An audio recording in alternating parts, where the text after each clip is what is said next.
Hello, আসসালামু আলাইকুম। কেমন আছেন সবাই? শীতের সকাল, আর এই শীতের সকালে যদি আমরা একটু সবজি খিচুড়ি না খাই তাইলে কি হয়? তাই একটু আয়োজন করলাম সবজি খিচুড়ি। তাই তোমরা রান্না বান্নার কাজে লাগিয়ে পড়লাম।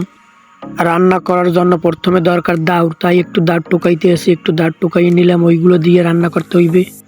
সুন্দর একটা পরিবেশে খোলার পাশে মোরা এই আয়োজনটা করলাম। আর এদিকে একজন শাক করতে আছে, যেহেতু সবজি খিচুড়ি তাই শাক তো একটু দিতেই হবে। আসলে গ্রামে একটা মজাই অন্যরকম, যেটা শহরে থাকলে বোঝা যায় না।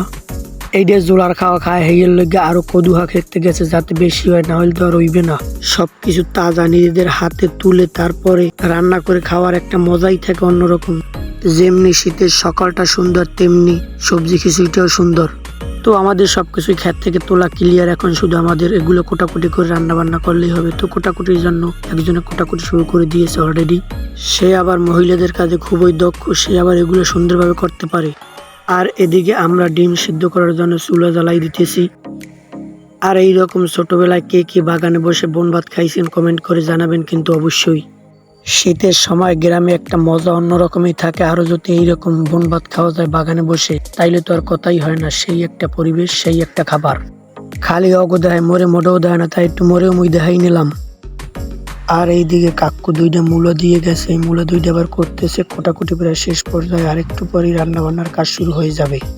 তো আর কি, সবজিগুলোর ধোয়াও প্রায় শেষ, এখন শুধু রান্নার অপেক্ষায়। রান্না বান্না শুরু হয়ে গেছে।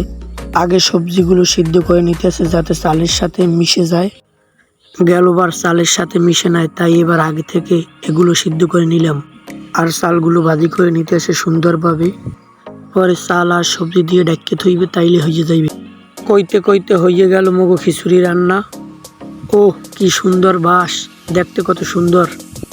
যেমনি দেখতে খিচুড়ি সুন্দর, তার থেকেও বেশি সুন্দর এই পরিবেশটা খুবই সুন্দর, খুবই চমৎকার। কোলার পাশে হালকা রোদ, সেই একটা সুন্দর একটা পরিবেশ। ধন্যবাদ ভিডিওটা ধৈর্য ধরে দেখার জন্য, আর আমার ফাটাবাস কণ্ঠ শোনার জন্য। ভিডিওটা যদি ভালো লাগে একটা লাইক দিবেন। ধন্যবাদ সবাইকে।